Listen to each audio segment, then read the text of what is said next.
Si él firma el indulto, corre el riesgo de enviar este mensaje de que en Israel quizás hay ciudadanos por encima de la ley, pero si lo niega, corremos el riesgo de que el país continúe con esta parálisis política de polarización, de Netanyahu sí, Netanyahu no, desgastando al país.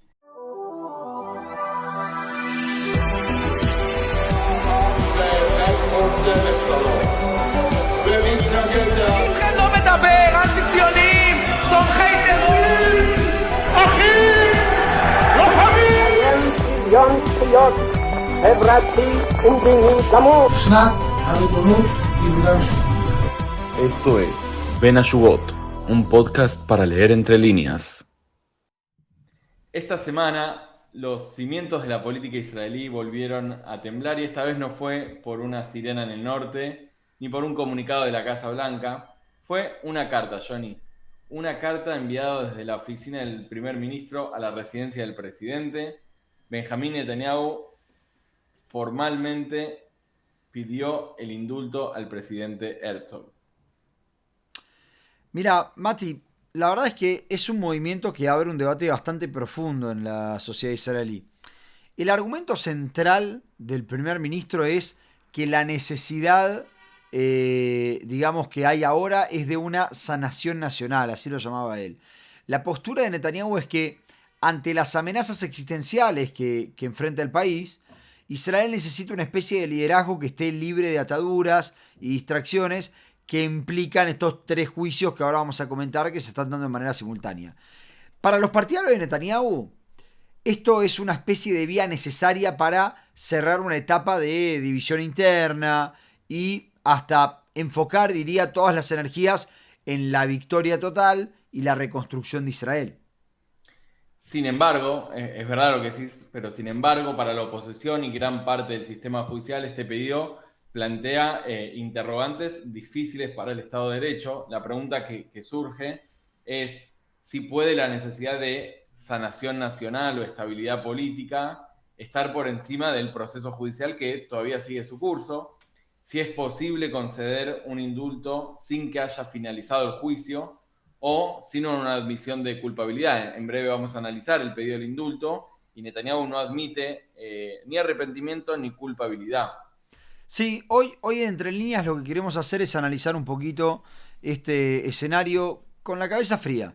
Vamos a repasar qué dicen realmente los expedientes 1000, 2000 y 4000, qué precedentes existen en la historia legal de Israel para esta situación y cuáles son los escenarios políticos que se pueden abrir a partir de ahora.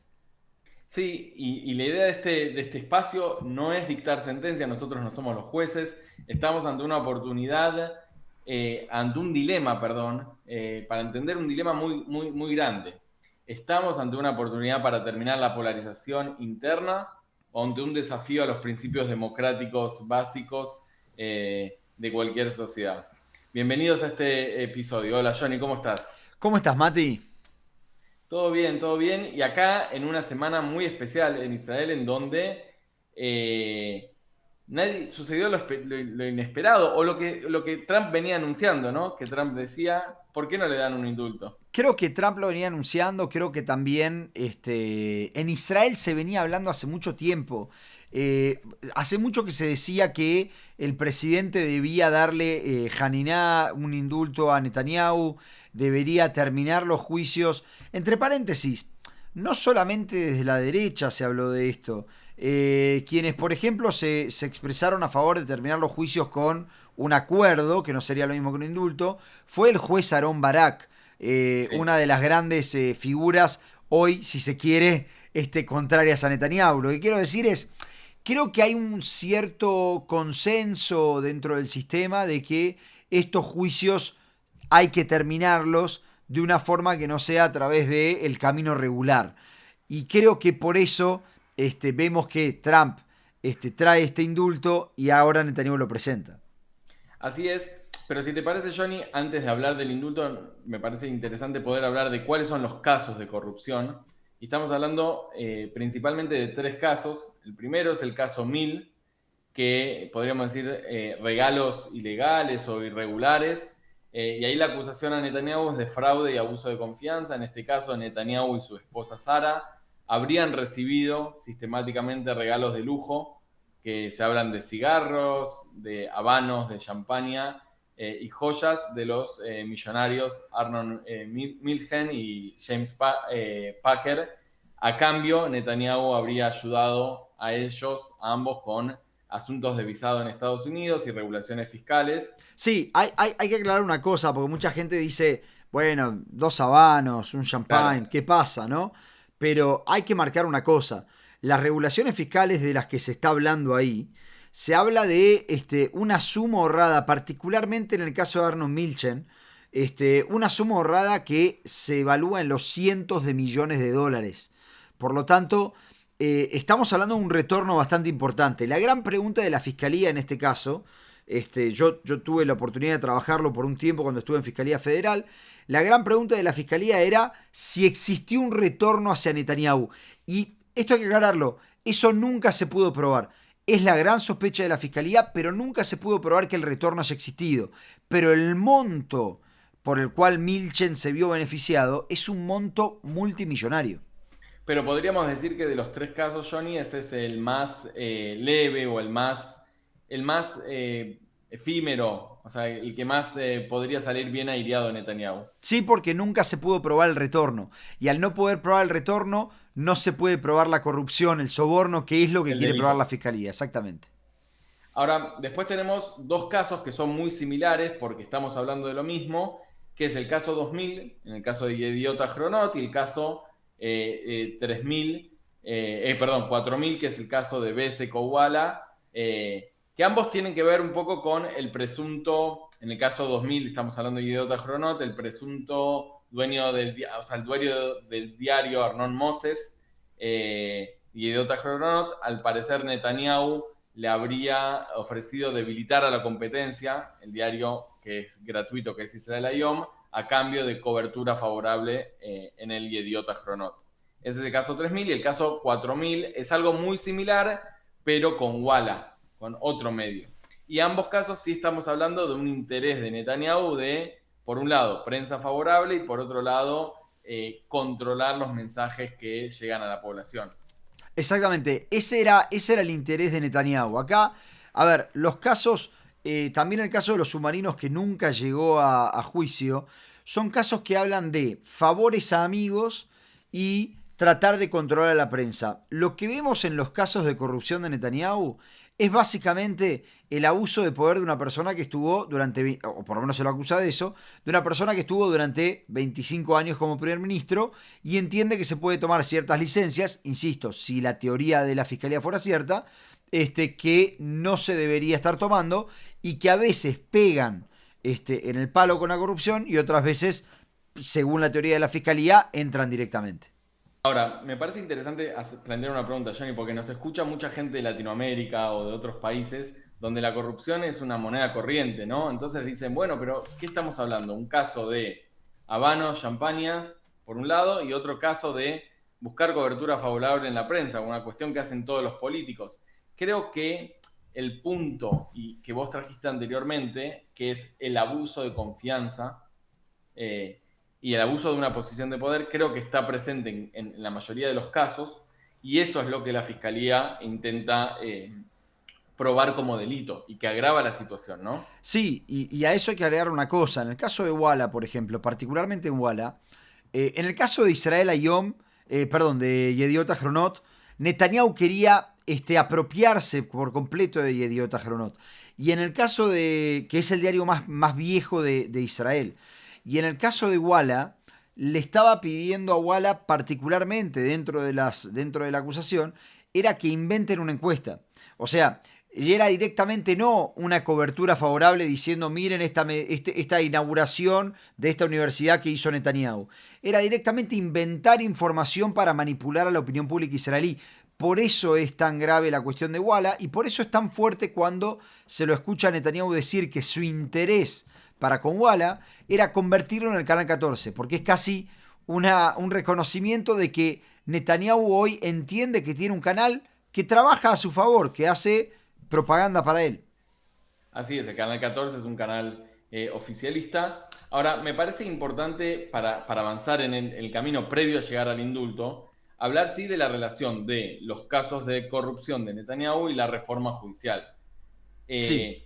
Y acá hay que mencionar algo. Existe un conflicto de intereses por el cual la fiscal general de Israel, Gali Baharav Miara, firmó un acuerdo que prohíbe a Netanyahu involucrarse en el tema de la reforma judicial. ¿Cuál es la base de este acuerdo? Es vos no podés intentar cambiar el sistema que te está juzgando. Ahora, este conflicto de intereses hizo que la reforma judicial esté administrada o regulada o impulsada por sectores mucho más duros que Netanyahu, que intentaron, como hemos visto, anterior al 7 de octubre de 2023, avanzar con toda la legislación de un golpe. Sí, y capaz en este punto, creo que hay dos cuestiones, una la vamos a analizar un ratito más, pero hay una cuestión que llamó la Piscata Itgabrut. En Israel hay una posibilidad legal de que cuando la Knesset legisla algo que es, vamos a decirlo en términos simples para que el latinoamericano nos entienda, inconstitucional. Cuando es inconstitucional, supuestamente en cualquier país, ¿qué sucedería? Bueno, la ley se declara inconstitucional, se terminó acá el camino. En Israel existe un mecanismo que se llama Piscata Itgabrut, que le permite a la Knesset, al Congreso, lo que sería leitgaber, o sea, sobreponerse, superar exactamente a aquella anulación por parte del Poder Judicial y aplicar aquello que el Poder Legislativo quería aplicar de todas formas. O sea, yo hago una ley que diga todos los pelirrojos no pueden ser ciudadanos de Israel, la Corte dice eso es inconstitucional, dentro de determinadas condiciones el Parlamento puede aplicar esa ley. Y una de las partes... Eso es todo lo que se discutía en la reforma. ¿Cuáles son esas condiciones? ¿Qué mayorías son necesarias? Exactamente. Esa era una de las partes que la fiscal general y la Corte sostienen que con Piscata Itgabrut se estaba violando el acuerdo de conflicto de intereses. ¿Por qué? Porque si el gobierno controla a los jueces y puede anular decisiones de la Corte, teóricamente podría quizás aprobar leyes retroactivas que despenalicen las acciones o frenen un juicio. Exactamente. Ese era el temor. Exactamente. Por ejemplo, una ley que se va a proponer dentro de un par de días, que es modificar la ley fundamental del presidente de la nación, que permita que se le otorgue indultos a gente que no está condenada. Algo que la ley de hoy no prevé, que lo vamos a analizar más adelante. Dudo que se apruebe eso. Los votos están. Los votos están, ahí va. Pero, a ver, y la reforma judicial está, de más decirlo, generó una grieta en Israel.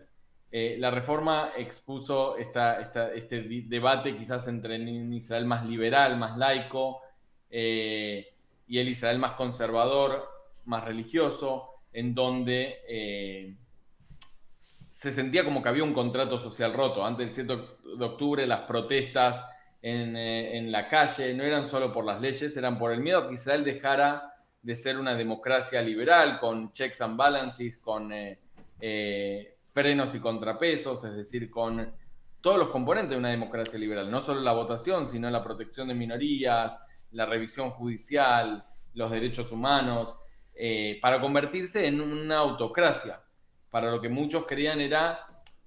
todo esto se hacía, muchos decían, era para salvar a una persona, que era Netanyahu, en el sentido de la izquierda lo que creía era que Netanyahu estaba detrás de la reforma judicial para beneficiarse a sí mismo en sus juicios. Sí, yo no estoy tan convencido de eso. Creo que...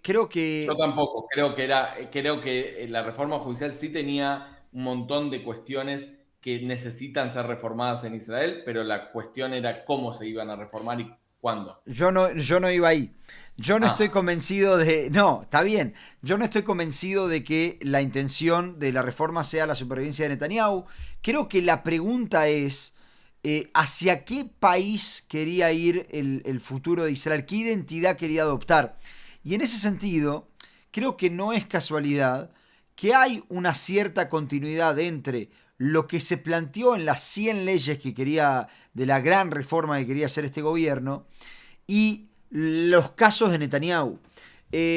Cuando nosotros vemos que hay leyes que se están planteando para controlar a los medios de comunicación independientes, me parece que tenemos que entender que aquello que se le acusa a Netanyahu de tratar de controlar los medios de comunicación independientes, capaz que no estaba tan mal. O sea, desde el punto de vista de Netanyahu. Lo que quiero decir es, me parece que hay una versión que es, la reforma es solo para que Netanyahu sobreviva. Y yo creo que hay una cuestión mucho más profunda de una pelea de un Israel que, como bien vos decías, es el Israel liberal, el Israel universalista, y el Israel que cree que tenemos que ir hacia una autocracia, el Israel que cree que el modelo de país no es el modelo liberal de la democracia que todos conocemos, sino que es el modelo de una especie de dictadura de las mayorías. Y creo que eso es lo que se vio con la reforma, y yo no sé hasta dónde Netanyahu solo lo hace para sobrevivir o porque ideológicamente está convencido que la democracia liberal no es la forma de gobernar, y por eso la reforma, para su punto de vista, tiene sentido. Hey, sí, a vos. Si estás disfrutando este podcast, tenemos algo para contarte. Hacer este podcast nos encanta, pero también lleva tiempo, esfuerzo y recursos. Si te gusta lo que hacemos y querés ayudarnos a seguir adelante, podés hacerlo invitándonos un café en Buy Me a Coffee. La verdad que es súper fácil, sin compromiso, y cualquier aporte, por más mínimo que sea, nos ayuda un montón a seguir creando contenido de calidad. Encontranos en buymeacoffee.com/entrelíneas y sumate a la comunidad que hace posible que exista este proyecto. Gracias por escuchar y por apoyarnos. Sí, también desde el argumento que plantea Netanyahu, que él va a decir que medio país cree que todas las decisiones que él toma, incluso durante la guerra, están tenidas por esta necesidad de supervivencia legal. Entonces, el pedido de indulto confirmaría los peores miedos de la oposición, que el interés personal de Netanyahu esté por encima del interés nacional. Ahora, habiendo hecho esta explicación, este contexto general que dimos para llegar, lo cierto es que el pedido de indulto fue realizado por Netanyahu, y él basa la narrativa en algunos puntos que podrían resumirse en: el primero, lo que plantea Netanyahu es: hace 6 años que comenzó el juicio y va a durar aún más. Sí, ese punto, perdón, es Sí. un poquito exagerado, y voy a decir por qué. Si me permitís un segundito, ponerme el gorro de abogado y ofrecer mis servicios a todo el mundo. Es verdad, lo que llama la acusación se presentó en el año 2019. Israel, desde el año 2020, casi de manera ininterrumpida hasta el 2025, no estuvo en normalidad. Muchos países no lo estuvieron desde el año 2020 por la pandemia, y luego Israel tuvo la guerra los últimos 2 años. Por lo tanto, yo también tengo casos que son del año 2020 y 2019, que recién hoy se están empezando los juicios por homicidios, etcétera, etcétera. O sea, me parece que ese punto Netanyahu lo hace, y cuando uno dice 6 años suena mucho, pero hay que entender que fueron 6 años muy complicados en la historia de Israel. Sí, el segundo punto que él plantea, y vale la aclaración que decís, porque también los procesos judiciales son distintos, los plazos. Los casos fueron cosidos, lo que dice él, o sea, por la fiscalía, es decir, la policía para dar un golpe está doblando, es decir, y que el juicio se está desmoronando. La historia del lawfare, lawfare, ¿no? La historia del lawfare que plantean muchos. Y por eso lo que él dice es: mi interés personal, en verdad, dice él, es continuar el juicio, pero el interés nacional es evitar la división y fomentar la sanación nacional. Es lo que decías vos al principio, ¿no? Netanyahu argumenta que estamos frente a amenazas existenciales y que esas amenazas requieren un primer ministro activo y no un primer ministro ocupado en los juicios y yendo, como él mencionó, 3 veces por semana a testificar. Y en este sentido también lo que dice es que hay oportunidades históricas que hay que aprovechar. Y en esto lo relaciona un poco con 2 argumentos adicionales, que es: el primero, que es Trump también lo pide para que podamos avanzar con estos acuerdos regionales, implican estas oportunidades históricas que estábamos hablando, entonces Trump lo está pidiendo. Y un punto que él no lo menciona directamente, pero lo deja entrever en su escrito y también en sus videos que publica, es: el pueblo me sigue eligiendo. Claro. O sea, yo sigo teniendo el apoyo popular, lo cual es cierto. Es cierto, si bien, a ver, las encuestas siempre hay 2 formas de leerlas. Una, que Netanyahu cae, pero otra que Netanyahu sigue siendo el partido más votado o el político más votado por todos los israelíes. Ahora, hay algo que quiero aclarar. Lo que acaba de decir Mati son los fundamentos que puso Netanyahu en su carta a Herzog, porque el indulto incluye dos partes. Una parte es la parte técnica, donde los abogados piden el indulto, y la otra parte es la carta personal de Netanyahu. Y Mati acaba de explicar todo lo que dice Netanyahu. Ahora, hay que marcar una cosa. Como bien dijo Mati, y solo lo digo para hacer este punto que me parece importante, es que Netanyahu está convencido, según lo que él escribe, que él no es culpable, y no solo no es culpable, si él va a juicio lo gana. Él lo que está haciendo, y esto lo escribe de manera literal, y lo dice en el video donde él lo presenta, es ahorrarle al país la división y el peso de ir a juicio. Pero él en todo momento asegura no solo que es inocente, sino que si él va a juicio gana. Y eso hay que entenderlo porque es una de las partes centrales de todo esto. Y por eso me parece que ahí los sectores que apoyan a Netanyahu, los sectores más de derecha, están divididos entre quienes apoyan la idea del indulto, es decir, eliminemos el juicio para que Netanyahu pueda volver a presentarse en elecciones sin ninguna carga, y quienes se oponen justamente por lo que decís vos, porque ven en esto que están capitulando frente al poder judicial y al deep state y a los burócratas, que es esta idea de también que trae un poco la reforma, ¿no? Exactamente, sí, pero después también está, Mati, el argumento, digamos, de los que se oponen a Netanyahu, que se los podría llamar la izquierda, no sé si es la izquierda, pero se le opone a Netanyahu, que lo que dicen es, mira, la gente es como que se alegra de que el juicio desaparezca o aceptaría que el juicio desaparezca mientras que se lleve puesto a Netanyahu, ¿no? O sea, como que estarían dispuestos a aceptar lo que la misma gente considera una flagrante injusticia, que es que Netanyahu salga impune, si al menos eso garantiza que la política israelí se deshaga de él y de sus reformas. O sea, hay gente, obviamente, y esto hay que aclararlo, hay gente que no está dispuesta en absoluto, quieren que se haga justicia, están seguros de que va a ser declarado culpable. Pero, sin embargo, hay una cuestión acá medio contradictoria de decir, bueno, ¿sabes qué? Si por lo menos Netanyahu no sigue en el gobierno, si por lo menos la reforma no sigue, entonces lo aceptamos. Lo que vemos es una especie de compromiso ideológico por en los dos lados, entre paréntesis, por este pedido de indulto, que hay que marcar una cosa. Todo ciudadano tiene derecho a pedir un indulto, según la ley. Todo ciudadano. Por Sin lo duda, tanto, y a mí me parece importantísimo marcar qué es lo que dice la ley, porque tenemos un abogado acá, dos. pero la ley, dos abogados, pero una abogada en Israel, la ley le otorga la facultad amplia al presidente de otorgar el indulto también. Exactamente, lo que dice la ley en realidad es, esto está, a ver, la ley es muy escueta respecto del indulto, está en lo que se llama la ley básica. Ustedes saben que en Israel no hay leyes, no hay constitución, perdón, hay leyes básicas, y las leyes básicas son básicamente capítulos de la constitución. Y el capítulo que habla de las funciones del presidente, que se llama Ley Básica del Presidente de la Nación, dice que el presidente le puede otorgar un indulto a los avarianim, o sea, a los criminales, o bajarles la pena. Esta palabra, los criminales, que utiliza la ley básica, es la que genera toda la discordia, porque justamente es la que hace que haya una tradición muy grande en Israel donde solamente se indulta a quienes fueron condenados, o se evalúa, no se indulta, a veces no se los indulta, pero se evalúa el indulto para aquellos que fueron condenados, porque la ley utiliza la palabra avarianim. Sí, y ahí me parece también importante mencionar algo que no dice nada sobre que el peticionante del indulto tiene que expresar arrepentimiento. Exactamente, la única razón por la cual se habla del arrepentimiento es por la cuestión de la palabra avarianim, que eso implicaría que él reconozca culpabilidad.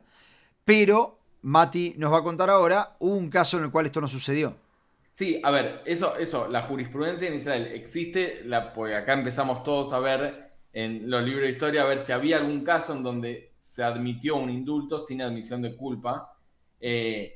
Como decía Johnny, a ver, la regla general es que el indulto en Israel, la Haniná, es para criminales convictos. Pero el presidente, hay un precedente que es el de Cab Shloshmeot en 1986, que este es el único caso relevante de indulto precondena. El presidente Herzog, Haim, que es el padre del actual presidente Bushi, No somos una monarquía.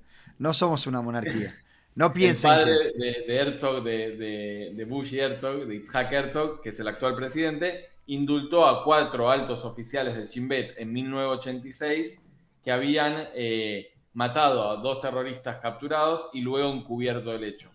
En ese momento había sido un escándalo constitucional, la Corte Suprema lo validó a regañadientes, pero lo que decían es que hay razones de seguridad nacional extremas. Y la pregunta, Johnny, es si esto aplica a Bibi. Bueno, por eso, para analizar si aplica hay que decir 2 cosas. Punto número 1, la Corte dice en ese fallo que lo declara válido el indulto, pero dice Nadir Bekitzoni, extraordinario y, no sé, radical o extremo. Extremo. La Corte utiliza estas palabras, Nadir Bekitzoni. Eso significa que, punto número 1, tenemos que entender que esto solo es válido para casos extremos. ¿De qué estamos hablando? Repito, para que la gente entienda. De otorgar un indulto a alguien que todavía no fue condenado. Porque los indultos se otorgan cuando las personas son condenadas. Entre paréntesis, tenemos un presidente, un primer ministro, que había sido condenado y no pidió un indulto, pero pidió que se le acortara la pena, y se le acortó la pena. Esto sucedió. En ese sentido, lo que hay que entender de Parashat Kav Shloshmeot, que es un caso donde básicamente el Shabak, unos funcionarios del Shabak, detuvieron ilegalmente, secuestraron, torturaron y mataron a un terrorista, y luego lo ocultaron de una manera muy vil. Yo no sé si Netanyahu quería que el mundo esté hablando en este momento de Parashat Kav Shloshmeot, pero bueno, esto tocó. Hay que marcar 2 diferencias. Como bien marcó Mati, antes en la carta Netanyahu que le manda a Herzog, dice que él hace esto para ahorrarle al Estado ir a juicio porque él lo gana, porque él es inocente. En el caso Shloshmeot, en el caso línea 300, que se llama línea 300 porque era el autobús 300, los imputados del Shabak, punto número 1, ya habían confesado. Entonces, ¿qué es lo que dijo la Corte en su fallo? Dijo, la palabra que yo les decía antes, avarianim, criminales, es válida acá, porque como ellos confesaron, ya son criminales. Y punto número 2, hay que tener en cuenta, todos dejaron su cargo, por lo cual esto puede ser un antecedente importante a ver. Ahora, no nos queremos meter tan técnicos para no aburrir a la audiencia, entonces volvemos a qué es lo que puede pasar. ¿Cuáles son los posibles escenarios? Porque dijimos que Netanyahu pidió un indulto, no demostró arrepentimiento y todavía no está condenado. Lo primer posible escenario es que le otorgan un indulto presidencial. Así como está. Así como está, sin que él admita culpabilidad, lo que le permite seguir siendo primer ministro. Eso es una posibilidad, puede pasar. La segunda, estamos tirando posibles escenarios, es un indulto a cambio de que Netanyahu se retire de la vida política, aunque eso lo veo menos probable porque Netanyahu no tiene intenciones de dejar el poder. No, ni loco. Si lo conocen a Bibi, saben que él nunca accedería a retirarse por completo de la vida política. Ahora, creo que hay una posibilidad que es un indulto a Netanyahu a cambio de frenar la reforma judicial y su retiro temporal de la política, que puede ser un acuerdo que con esta última opción gana Netanyahu, porque recibe el indulto, y quienes lo apoyan porque se termina su juicio, y ganan también los opositores porque la reforma judicial, que fue este tema que tanto dividió, se terminaría. Sí, pero ahí hay una gran pregunta, porque el indulto temporal, yo hace poco lo decía, para mí el indulto temporal es un negocio para Netanyahu porque le da la posibilidad de decir, fue lawfare, está probado porque no me condenaron, estoy proscripto porque el sistema me odia y cuando vuelvo mucho más fuerte. Entonces hay que ver si en ese caso gana Netanyahu y después la reforma no vuelve peor o todo se radicaliza mucho más. A mí en ese sentido lo que más me preocupa no es esa posible estrategia de Netanyahu, sino que se ate el indulto de Netanyahu a el avance o no de una propuesta política, tanto si sos de derecha o de izquierda. Digamos, la reforma judicial no debería estar atada a el indulto del primer ministro o no, porque es un proyecto político y hay gente en la derecha que muchos lo que dicen es nosotros no queremos el indulto a Netanyahu. ¿Por qué? Porque si lo que nos van a pedir a cambio es que frene la reforma judicial, que es algo que gran sector de la derecha quiere, entonces no queremos renunciar a nuestro proyecto. Y en la izquierda lo mismo, dice, bueno, nosotros quisiéramos que se frene la reforma judicial, pero porque para proteger el sistema judicial de Israel y para proteger estos checks and balances, pero no para a cambio de la libertad de Netanyahu. Porque al final, si no, la ideología es un kiosco. Sí, o es una moneda de cambio, claro. Ahora, si a modo de cierre me parece, porque estamos hablando de algo que no sabemos qué va a pasar, son dos posibles escenarios, el presidente Herzog ahora tiene una pelota súper caliente y una decisión imposible frente a él casi. Si él firma el indulto, corre el riesgo de enviar este mensaje de que en Israel quizás hay ciudadanos por encima de la ley, o que se daña la confianza en el sistema judicial. ¿Por qué? Porque por todo lo que hablábamos anteriormente, Netanyahu no admitió arrepentimiento ni culpabilidad. Pero si lo niega, corremos el riesgo de que el país continúe con esta parálisis política de polarización, de Netanyahu sí, Netanyahu no, desgastando al país, y probablemente esto tampoco se resuelva en las próximas elecciones. Sí, también yo creo que hay que entender lo siguiente. Me parece que este es un dilema entre lo que sería la justicia absoluta, llevarlo a Netanyahu a juicio, y un poco la paz social. Pero yo quiero por lo menos decir que desde mi punto de vista no hay ninguna salida limpia, en el sentido de que no hay nada que te garantice, no hay ninguna garantía de que si vamos a juicio la sociedad se quiebra por completo, y no hay ninguna garantía tampoco de que si no se va a juicio nos vamos a ahorrar todo lo otro. O sea, no existen garantías de esto. Al final del día, si vos me preguntás a mí, yo creo que acá todo depende de la madurez que realmente tenga Israel. Netanyahu dice constantemente que él hace esto porque esto está llevando a una crisis social. Pero ¿quién llevó a esa crisis social?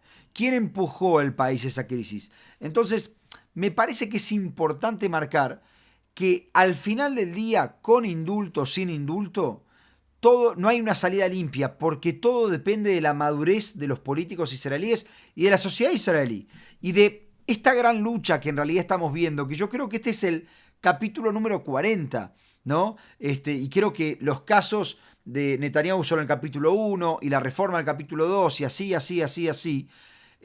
Y me parece que al final es una gran pregunta mucho más profunda que se tiene que hacer la sociedad israelí, que es ¿cuál quiere que sea la identidad del Estado? ¿El Estado liberal democrático o un Estado donde hay liderazgos fuertes que te garantizan cierta seguridad desde algún punto de vista?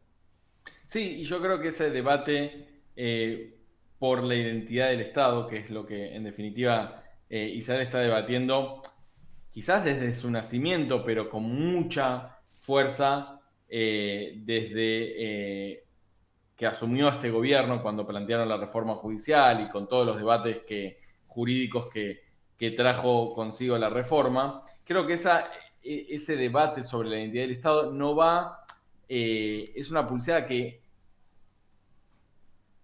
poco favor hace si lo gana un solo sector. Creo que hay que entender que la forma de encarar ese debate, como la encaró Israel previo al 7 de octubre, nos llevó a una tragedia. Y creo que el desafío es intentar encontrar los consensos necesarios entre ambas partes. Pero bueno, como decíamos en este capítulo, estamos hablando de principios básicos de una democracia y un Estado de Derecho. Sí, la igualdad ante la ley y la diferencia y la diferenciación entre los poderes. Sí, y solo voy a agregar una cosa más, si se quiere. Esta es la buena noticia.